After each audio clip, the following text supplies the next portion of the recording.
गानचतुराय गानप्राणाय गानान्तरात्मने गानोत्सुकाय गानमत्ताय गानोत्सुकमनसे गुरुपूजिताय गुरुदैवताय गुरुकुलस्थायिने गुरुविक्रमाय गुह्यप्रवराय गुरवे गुणगुरवे गुरुदैत्यकलक्षेत्रे गुरुधर्मसदाराध्याय गुरुपुत्रपरित्रात्रे गुरुपाखण्डखण्डकाय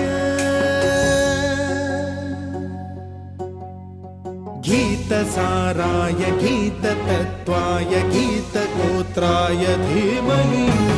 गूढगुल्फाय गन्धमत्ताय गोजयप्रदाय धीमहि